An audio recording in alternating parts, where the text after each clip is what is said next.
Bismillahirrahmanirrahim. Assalamualaikum warahmatullahi wabarakatuh.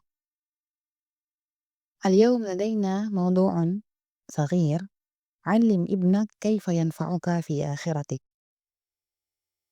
يقول أحد الآباء: ذات يوم توفي جارنا وحزن الجميع من أجله لأنه كان رجلا طيبا. وفي اليوم التالي جلست مع أولادي وتحدثت معهم عن جارنا الطيب، وذكر كل منا مواقف الرجل الطيب معنا ودعونا له بالرحمة والمغفرة. ثم قلت لأولادي: هذا الرجل بعد موته هل توقفت حسناته وسيئاته؟ فتعجب الأولاد من السؤال واحتاروا في الإجابة عنه، فأخبرتهم أن هناك حسنات وسيئات لا تتوقف بالموت وتظل تلحق صاحبها في قبره. فمن بنى مسجدا لله تعالى فإن ثواب كل من صلى في هذا المسجد سيصله في قبره إلى ما شاء الله. ومن بنى ملهى ليلى فيه رقص وخمور ومات دون أن يتوب ستظل سيئات هذا المكان تصل إليه في قبره حتى يتوقف هذا المكان عن العمل. Sekarang akan membahas tentang ajari anakmu agar supaya ia tetap bermanfaat ketika di akhirat atau di kehidupan akhirat. Suatu hari tetangga kita meninggal. Ini seorang ayah bercerita ya. Suatu hari tetangga kita meninggal dan tetangga ini Masya Allah baik sekali. Sampai ketika makan malam keluarga mungkin ya, sekeluarga itu berkumpul, salah seorang bisa menyebutkan kebaikan-kebaikan dari tetangga yang sudah meninggal ini. Lalu ayahnya berkata, kalau dia udah meninggal, kebaikan keburukannya akan berhenti atau tidak? Nah, anak-anaknya pada kaget, ragu-ragu untuk menjawab. Nah, langsung diberitahukan oleh ayahnya bahwasanya kebaikan dan keburukan ketika kita sudah meninggal itu tidak akan berhenti. Contohnya, jika seseorang membangun masjid, selama ada orang yang sholat di masjid tersebut, atau ada yang memanfaatkan masjid tersebut, bahkan ketika dia sudah meninggal, dia tetap akan mendapatkan pahala sebagaimana pahala orang yang sholat tersebut tanpa mengurangi pahala yang sholat. Dan juga apabila seorang membangun diskotik, maka dia akan tetap mendapat dosanya. Bahkan ketika dia telah tiada, selama tempat itu digunakan untuk di dalamnya ada tari-tarian dan juga ada minuman keras. فسأل الأولاد: وهل هناك أعمال أخرى تزيد الحسنات بعد الموت؟ وقلت لهم: هناك أحاديث جميلة أخبرنا فيها النبي بما ينفع الإنسان بعد موته ويزيد من حسناته. فقال صلى الله عليه وسلم فيما رواه الإمام مسلم: إذا مات الإنسان انقطع عن عمله إلا من ثلاثة: إلا من صدقة جارية أو علم ينتفع به أو ولد صالح يدعو له. ولقد اهتم الإمام السيوطي رحمه الله بما ينفع الإنسان بعد موته، وجمع من الأحاديث الصحيحة فبلغت 11 شيئا لا يتوقف ثوابها بعد الموت، ويظل أجرها يصل إلى من يفعلها وهو في قبره. ولقد جمعها الإمام السيوطي في شعر جميل قال فيه: إذا مات ابن آدم ليس يجري عليه من فعال غير 10: علوم بثها ودعاء نجل وغرس النخل والصدقات تجري، وراثة مصحف ورباط ثغر وحفر البئر أو إجراء نهر وبيت للغريب بناه يأوي إليه أو بناه محل ذكر وتعليم لقرآن كريم، فخذها من أحاديث بحصر. وبعد أن شرحت الأبيات لأولادي وتناقشنا حولها، طلبت من كل واحد منهم أن يكتبها بخطه ويحتفظ بها وتنافسنا في حفظها. وبعد ذلك بدأنا نحفظ الأحاديث التي ورد فيها ما ينفع المسلم بعد موته، وكل منا يجتهد في العمل بها. وكنت كل فترة أجلس معهم وأسألهم: ما الذي ستفعله لينفعك في الآخرة بعد موتك؟ وما الذي سنفعله لبعضنا إذا مات أحدنا؟ وكانت هذه الفكرة سببا في تعلق الأولاد بالآخرة وتعاونهم بين بعضهم وتخفيف حدة الخلاف بينهم. فالتفكير في الآخرة يجمع القلوب ويملأها حبا، بينما التفكير في الدنيا فقط والتنافس عليها يملأ القلوب حقدا وحسدا. Ajari anakmu bagaimana ia bermanfaat setelah engkau tiada. Yaqulu ahadul aba, salah seorang ayah di sini berkata, suatu hari tetangga kita itu meninggal mendadak dan besokannya sang ayah ini berkumpul dengan anak-anaknya untuk membicarakan kebaikan apa yang sudah tetangga ini lakukan semasa hidupnya. Dan masing-masing anak bisa menyebutkan kebaikan dari tetangga tersebut. Lalu ayahnya mengajukan pertanyaan, apakah eh, laki-laki ini setelah meninggal, apakah kebaikan dan keburukan akan terputus darinya? Lalu anak-anak ini bingung karena ketika seorang sudah meninggal tentunya ia sudah tidak bisa melakukan kebaikan atau keburukan lagi. Lalu ayahnya menjelaskan bahwasannya ada amalan yang mana ketika kita meninggal ia akan tetap memberi kebaikan untuk kita dan juga ada dosa yang ketika kita sudah meninggal tetap bisa memberi dampak untuk kita. Contohnya, jika seseorang membangun masjid, maka pahalanya akan tetap mengalir padanya bahkan ketika dia sudah meninggal. Setiap orang yang sholat di dalamnya, dia akan mendapat bagian dari pahala tersebut tanpa mengurangi pahala orang yang sholat di dalam masjid tersebut. Lalu, satu lagi orang yang membangun diskotik yang mana di dalamnya ada tarian, ada minuman keras. Nah, ketika dia meninggal dan diskotik ini masih berfungsi, yang mana orang-orang masih datang ke dalamnya atau masih datang ke diskotik tersebut, maka yang membuat ini mendapat dosanya. Jadi sebagaimana ada amal jariyah, ada juga dosa jariyah ya. Supaya kita jangan lupa bahwasannya setiap keburukan kalau misalkan kita melakukan itu dan tidak langsung istighfar, tentunya itu akan menjadi dosa jariyah bagi pelakunya. Maha adil Allah ya, menciptakan amal jariyah dan ada juga dosa jariyah. Seperti itu. Fasa'alal aulad. Dan apakah ada amalan terus bertambah kebaikannya ketika kita sudah meninggal? Lalu ayahnya berkata, ada dalam sebuah hadis diriwayatkan oleh Imam Muslim, ketika seseorang itu meninggal, terputuslah semua amalannya kecuali tiga. Sedekah jariyah, ilmu yang bermanfaat, dan juga anak salih yang mendoakannya. Nah, Imam As-Suyuti juga merangkum beberapa hadis yang membahas tentang amalan yang tidak terputus pahalanya ketika seseorang itu sudah meninggal, dan kemudian merangkumnya dalam sebuah syair. Yang artinya jika seorang anak Adam mati, maka amalan yang 10 ini tetap akan memberi manfaat atau tetap akan memberi kebaikan untuknya bahkan ketika dia sudah mati. Yang pertama adalah ilmu yang ia sebarkan, doa anak solih, pohon yang ia tanam, sedekah jariah yang ia lakukan, mushaf yang ia wariskan, dan juga tentara atau orang yang menjaga perbatasan, orang yang menggali sumur, orang yang mengalirkan air dari sungai, dan juga orang yang membangun rumah untuk kemudian jadi tempat berteduh, dan juga orang yang membangun tempat-tempat seperti tempat ibadah atau suatu lembaga dan lain sebagainya, dan juga pahalanya orang yang mengajarkan Al-Quran. Maka silahkan di antara 11 hal tersebut atau di antara hal yang sudah disebutkan di atas, silahkan tentukan kita mau melakukan kebaikan yang mana. Dan setelah ayahnya ini menerangkan tentang Baitus Syiar Imam As-Suyuti, jadi ayahnya minta dari tiap anak itu untuk menulis dengan tulisannya dan kemudian menjaganya supaya apa? Menentukan kebaikan mana yang akan kamu lakukan nih, seperti itu. Jadi setiap kita, kata anaknya ini, berupaya untuk melakukan kebaikan tersebut. Jadi setiap ayahnya ini duduk sama anak-anaknya, ayahnya pasti bertanya, "Apa yang akan kamu lakukan agar tetap memiliki amal jariyah atau pahala yang tidak terputus ketika kamu tidak meninggal? Atau apa yang akan kamu lakukan untuk saudaramu?" Nah, ternyata ketika kita mendesain anak untuk akhiratnya, yaitu misalkan apa yang akan adik lakukan untuk kakak atau apa yang akan kakak lakukan untuk adik, ternyata itu bisa memupuk kasih sayang di antara kakak dan adik. dan meskipun bertengkar, itu tentu tidak akan lama.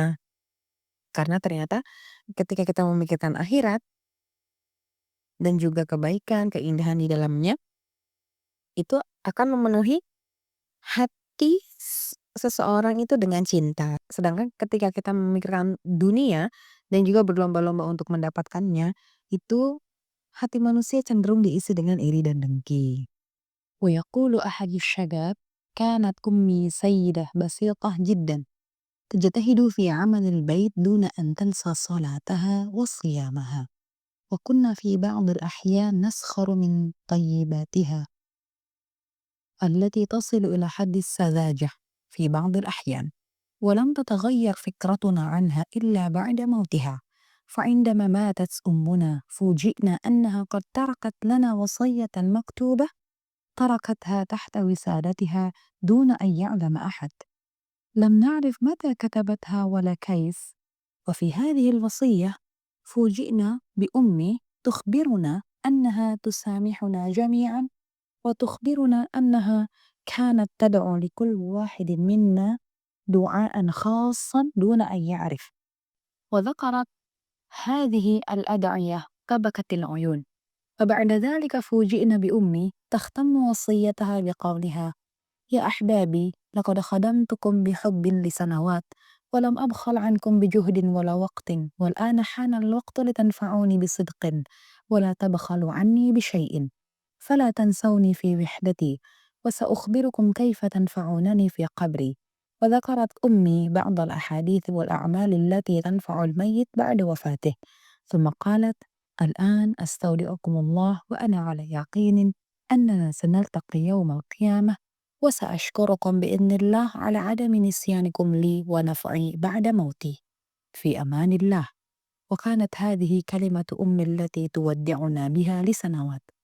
وأمام هذه الوصية البليغة لم يملك أحدنا دموعه، ودعونا لها كثيرا، وبدأنا نجتهد في عمل الطاعات التي يصل ثوابها إلى أمي في قبرها، وما زلنا نحتفظ بوصيتها الطيبة ونقرأها كل فترة ونذكرها بكل خير، فقد كانت أما ذكية ومتواضعة وتخطط للآخرة بهدوء وصمت.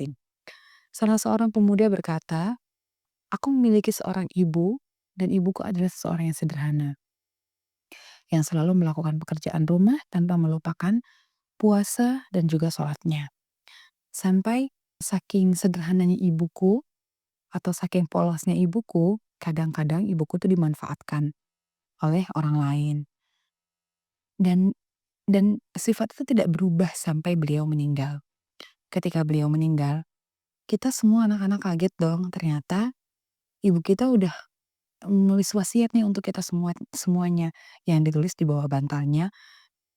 Dan ternyata ibunya ini menyebutkan di wasiatnya itu bahwasanya ibunya memaafkan anak-anaknya, mendoakan kita semua dengan doa yang sesuai dengan kebutuhan anak-anaknya, dan juga menyebutkan bahwasannya ibunya itu menutup wasiatnya, surat wasiatnya dengan kata-kata, "Wahai anak-anakku yang tersayang, aku telah berkhidmat atau aku telah mendidik dan mengurus kalian beberapa tahun ini, dan aku tidak pernah sedikit pun minimalis lah dalam mendidik kalian. Entah itu dari segi tenaga atau dari segi waktuku. Nah, sekarang waktunya kalian berkhidmat untukku. Jangan pelit ya untuk doain aku," ini kata ibunya ya. Nah, di situ juga ibunya menyebutkan beberapa hadis atau beberapa amalan yang tertera dalam hadis yang dapat membantu yang sudah meninggal atau yang dapat bermanfaat ketika ibunya ini sudah meninggal. Nah, sekarang aku titipkan kalian pada Allah, dan aku sungguh sangat yakin bahwasanya kita akan bertemu di surga, dan ketika itu aku akan bersyukur atau aku akan berterima kasih karena kalian tidak pernah melupakan aku dalam doa-doa kalian. Nah, di sini ketika kita baca wasiat ini tuh kita semua jadi sering mendoakan orang tua, sering melakukan kebaikan, yang mana pahalanya ini akan mengalir kepada orang tuanya. Dan sungguh Masya Allah ya, ibuku nih katanya, kata anak-anaknya, bagaimana dia mendesain kehidupan akhiratnya itu dengan diam, senyap-senyap aja gitu. Tapi ternyata dalam kesenyapannya itu beliau sudah mendesain akan seperti apa, anaknya harus seperti apa, Masya Allah, Allahummarhamha. ويقول أحد الآباء: كان أبي خبيرا في الهدايا الأسرية، فيختار الهدية بذكاء ويقدمها لصاحبها بجمال، وبعض هذه الهدايا كان يفيد صاحبه ويحتفظ به لسنوات. ولقد كان أبي مبدعا ومتميزا في كل هدية، وكان لكل هدية هدف. وأجمل هدية تلقيناها من أبي كانت بعد وفاته. لقد أعطى أبي بعد موته هدية لكل واحد منا، فقد فوجئنا بعد وفاته بأيام أمي تعطي لكل واحد منا هدية ملفوفة بعناية وجمال، وقالت: هذه الهدايا تركها لكم أبوكم وأوصاني أن أعطيها لكم بعد وفاته. وفتح كل واحد منا هديته ففوجئ بمصحف جميل مكتوب عليه اسمه. حتى الأحافد كان لكل واحد منهم مصحف هدية من جده، ومع كل مصحف كتب وعلى كل مصحف كتب أبي يقول: لم أجد في الدنيا أجمل من هذه الهدية، والقراءة في هذا المصحف ستكون خير هدية تقدمها لي في الآخرة، فكلما قرأت فيه ستنفعني في قبري، لأنني سأكون شريكا لك في الأجر، ولا تنساني من دعواتك الجميلة. فقد كان أبي حريصا على توريث المصحف لجميع أبنائه وأحفاده، وهو يعرف أن توريث المصحف مما ينفع المسلم بعد موته. Salah seorang ayah berkata, aku dulu memiliki ayah yang mana ayahku tuh Masya Allah banget, sangat apa ya, sampai disebut tuh khabir, pakar lah dalam memilih hadiah. Jadi gimana ayahnya tuh pinter banget milihin hadiah, entah itu untuk anaknya atau entah itu orang lain, yang mana hadiah ini sangat bermanfaat untuk orang yang diberikannya tersebut. Nah, ketika ayahku meninggal, ibuku langsung memberi kita hadiah satu-satu dan kita tuh kaget dong. Habis abi meninggal, habis ayahnya meninggal langsung ibunya memberi hadiah, yang mana ketika anak ini membuka, hadiahnya itu adalah berupa Quran yang cantik, yang bagus, yang di mana di Quran itu tertulis nama ayahnya. Sampai anak cucunya tuh dapat mushaf itu. Nah, di dalam, surat wasiat itu, ayahnya nulis, "Aku tidak menemukan hadiah yang indah kecuali Al-Quran ini di dunia ya. Dan ketika kalian membaca Quran ini, berarti kalian sedang memberikan hadiah yang terbaik untukku. Karena setiap kalian baca Quran ini, aku mendapatkan pahala dari apa yang sudah aku berikan kepada kalian karena kalian memanfaatkan apa yang aku berikan." Nah, dari sini anaknya tahu bahwasannya ayahnya tuh Masya Allah ya, eee, sebagaimana dia sering memberi kita hadiah ketika hidupnya, bahkan beliau juga sudah mempersiapkan hadiah ketika nanti kelak beliau sudah meninggal, Allahummarhamhu. الولد الصالح كيف ينفع والديه بعد موتهما؟ الولد الصالح ينفع والديه بعد موتهما بثلاثة أشياء. أولا، ينفع والديه بالدعاء لهما، وذلك لقول النبي صلى الله عليه وسلم فيما رواه الإمام مسلم: إذا مات الإنسان انقطع عنه عمله إلا من ثلاث: إلا من صدقة جارية أو علم ينتفع به أو ولد صالح يدعو له. ولقد ذكر النبي صلى الله عليه وسلم أن دعاء الولد الصالح ينفع والديه في قبرهما تشجيعا للولد على الدعاء لأبيه وأمه، وتحفيزا للوالدين على تعليم ابنهما الدعاء وتحبيبه إليه. ثانيا، ينفع والديه بالأعمال الصالحة التي يهب ثوابها لهم، الصدقة الجارية، الحج والعمرة عنهما، وغيرها من الأعمال التي يصل ثوابها إلى الوالدين. ثالثا، ينفع والديه بصلاحه وأعماله الطيبة حتى إذا لم يدعوا لهما ولم يتصدقوا عنهما، وذلك لقول النبي صلى الله عليه وسلم: إن مما يلحق المؤمن من عمله وحسناته بعد موته، يعني يستمر جزاؤه للعبد ولا يتوقف ثوابه بعد موته: علما علمه ونشره، وولدا صالحا تركه، ومصحفا ورثه، أو مسجدا بناه. أو بيتا لابن السبيل بناه أو نهرا أجراه أو صدقة أخرجها من ماله في صحته وحياته يلحقه من بعد موته. ولقد قيل إن للوالدين ثواب من كل عمل يعمله الولد الصالح سواء دعا لأبيه وأمه أم لا. كما أن غرس كما أن غرس شجرة يجعل للغارس ثوابا بأكل ثمرتها سواء دعا له الآكل أم لا، فهذا يدل على أن الوالدين ينتفعان بصلاح ولدهما مطلقا. وقال الشيخ الألباني رحمه الله في أحكام الجنائز: كل ما يفعله الولد الصالح من الأعمال الصالحة فإن لوالديه مثل أجره دون أن ينقص من أجره شيء، لأن الولد من سعيها وكسبهما. والله عز وجل يقول: وأن ليس للإنسان إلا ما سعى. وقال رسول الله صلى الله عليه وسلم: إنه من أطيب ما أكل الرجل من كسبه وولده من كسبه. Seorang penulis berkata, bagaimana anak soleh itu menjadi bermanfaat untuk orang tuanya ketika orang tuanya sudah meninggal. Sesungguhnya sesungguhnya anak yang soleh itu memberi manfaat untuk kedua orang tuanya dengan 3 hal. Yang pertama dengan mendoakannya sebagaimana yang tertera dalam hadis ya.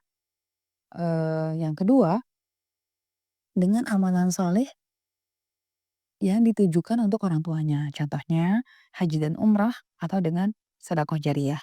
Yang ketiga dengan dia berbuat baik.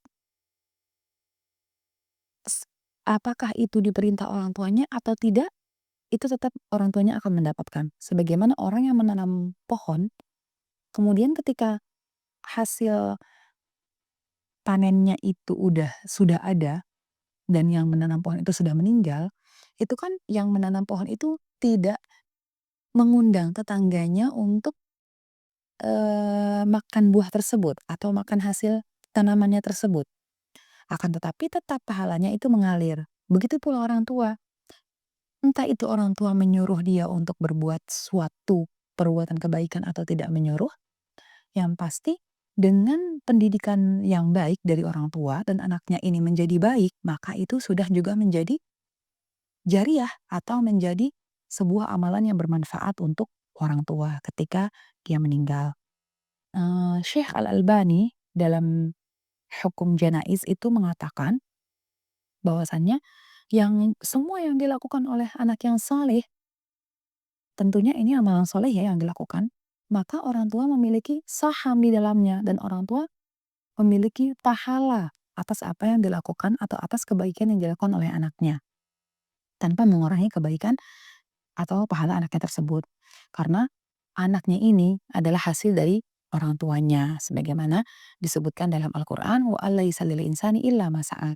Jadi disebutkan juga dalam hadis sesungguhnya yang terbaik yang dimakan oleh seseorang itu adalah hasil kerja kerasnya sendiri, seperti itu. Karena anaknya yang soleh itu adalah hasil kerja kerasnya, hasil didikannya. Maka setiap anak kita berbuat soleh, apapun itu perbuatannya, entah itu tidak ditujukan untuk orang tuanya, tapi tetap orang tuanya mendapatkan pahala. Semoga menjadi penyemangat untuk para orang tua untuk senantiasa menunjukkan anaknya kepada kebaikan. Karena mandala ala khairin tadi ya, menunjukkan kepada kebaikan, sehingga ketika kita sudah meninggal, insya Allah kita akan memetik hasil dari apa yang kita tanam. Tentunya disertai dengan sabar dan juga disertai dengan ilmu. Naktafi bihadzal qadar, ila liqa fi ahsanil halah. Wassalamualaikum warahmatullahi wabarakatuh.